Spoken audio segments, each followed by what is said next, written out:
And here we are. We got that Chatcast. He's always laughing at the beginning. I don't know why, man. I just can't keep a straight face for too long. It makes me feel weird. So we're going to continue on with our Plato-inspired conversation here, and we're going to talk about the auxiliary, which is the military class. And both of us are entirely ignorant to this. I will say this, though. A lot of my buddies in life, I end up finding out are ex-military. Or, or active. Yeah. Active or ex, but a lot of times it's ex-military. It's something too, like I know a lot of guys that served, and I feel like I always spend time like just asking them about their experience, like what was it like, what did you do, what was this like, what kind of training did you do, what did they teach you, and stuff like that. I just pick their brains as much as possible because it's interesting to me. It is. I've always been interested in it, partially to blame from the culture that we grew up in with all the Arnold action movies. But also, too, it's just something about that, okay? This is an area that maybe, the female group may not feel or understand, but there's just this warrior call, And I hate to see that it's being threatened of being stamped out of our culture.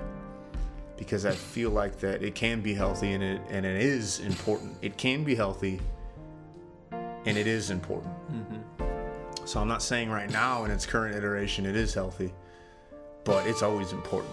And you have to have this mentality in there. And part of me kind of wishes I would have went to the military. I had some opportunities in life that probably would have helped out quite a bit too. And I won't go into a lot of detail with that, and then part of me is like, I'm kind of glad I stayed away. And we all like to think that we would have what it takes to be tough in situations like that. But to be honest with you, until you're there and it starts going down, you just don't know. You really don't know. I hear that from so many people, You just really don't know. And I don't know if I have what it takes. But I think to how you can try to at least pull something from it, because Plato talks about how, everyone knows though, you have to have those kind of people. You got to have your warrior group. You have to. And I know that seems so foreign in a world that's becoming, it seems like less and less dangerous.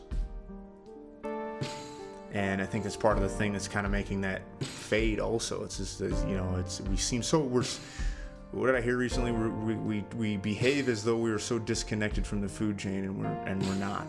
Right. But that's how we behave and live, and I think that's what the warrior thing teaches you that. And there's a lot of doing what's necessary mentality. If you just strip away like the battle glory, right? I'm trying to just strip that away because we have this. So it's too like bloodlusty. Right. Yeah. And we have this like battle glory kind of a mentality, and I think that's where sometimes the culture gets this poisonous perspective of somebody that has a warrior mindset. And I get it, it's weird. And I'm not a huge fan of like, the gun culture and different things like that, right? Right. It just kind of is weird to me. Like why are you almost fetishizing weapons? Right. It's pretty weird, dude. You know what I mean? Yeah. You know what I mean? Yeah. It's pretty weird. Like it makes us wonder what's wrong with you. Yeah. Okay. And I'm a guy that doesn't mind the Second Amendment one bit. Right. But I will tell you that culture is just really weird to me.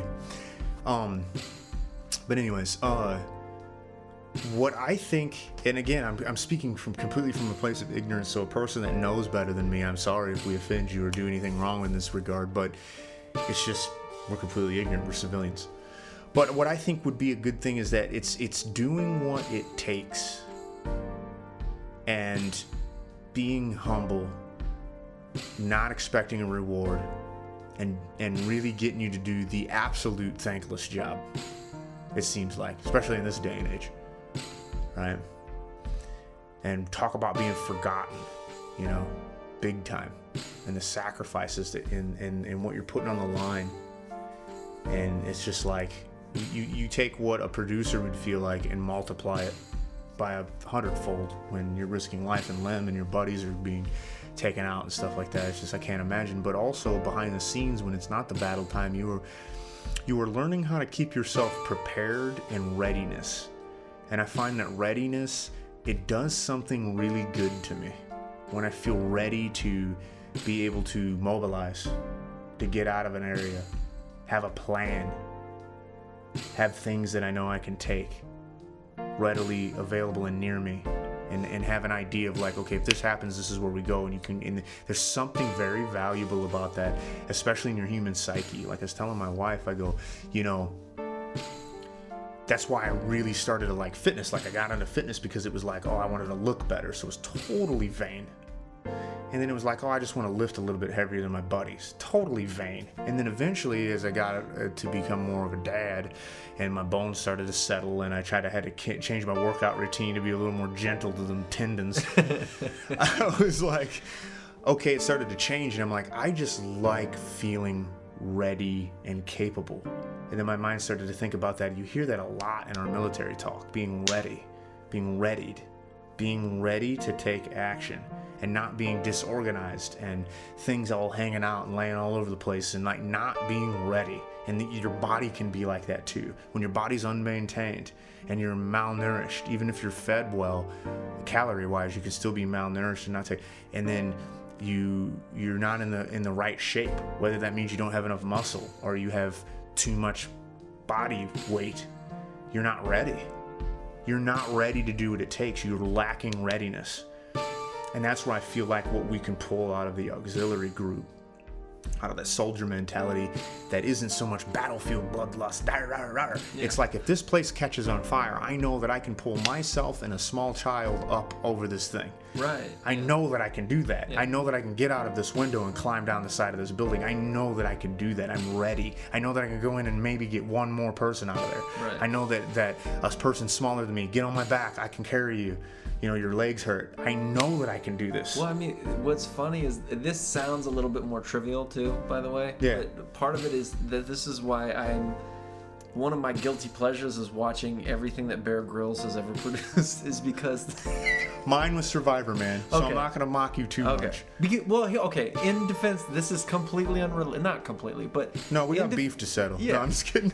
In his defense, Bear Grylls was simply just trying to educate people. He wasn't trying to like parade around as if he was genuinely surviving in these environments. It was for educational purposes, and I think people just bought into a deception that was never intentionally put out there, that he Just media drama. Yeah, it was like, this That he isn't a was a reality fake. show, that he's actually being dropped into this, like, obviously there's like 5 guys there in a van, but he's just trying to show There you was what 5 guys across the street. Yeah, they ate lunch there. No, What's fun is a lot of the times that he does these things, like there was one he did where I could see a very touristy area of a national park in the background, and I was like, yeah, he's like 10 miles from rescue and he's already traveled like 30, so he's fine. But anyways, that readiness is like, I watch all that, but I'm actually internalizing a lot of things he says, because he teaches you how to find water in different climates and environments. He teaches you ways to navigate. I'm terrible at navigation. I'm not one of those people that's like, if you start telling me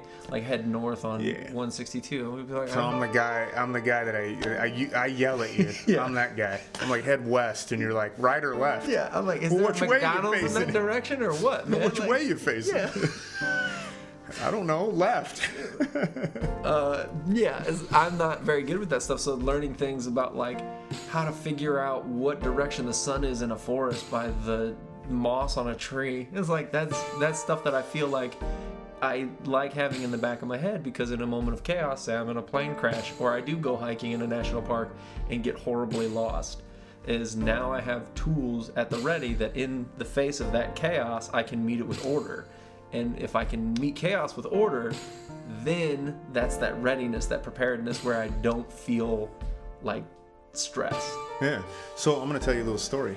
Tell me a story. So I was in the Smoky Mountains with my wife, and this is right before we decided to have our first child, Kara, and I got us lost. And what I knew was, because I bushwhacked, and what I knew is that there was water by where we parked, and we went up, and we found water, bushwhacking. I go, let's follow this water. It's our only hope.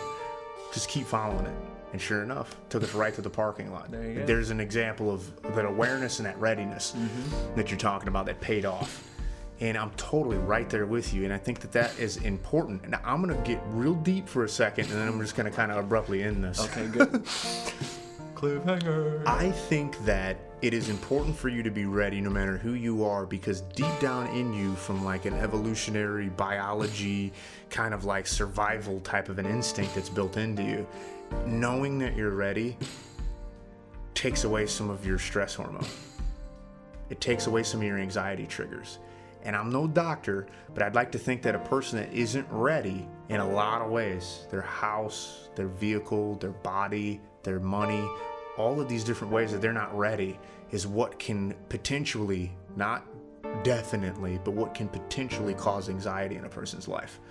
Then it has them worrying about stuff, because that's what I worry about. And then when I take care of it, I don't worry about it anymore. Right. It eliminates that anxiety completely. So your body, I think, does that same thing, and with your readiness. And so knowing that you can, you know jujitsu well enough to at least take down an attacker that's the similar size as you with, at worst, a knife, makes you feel a little bit better about walking to your car.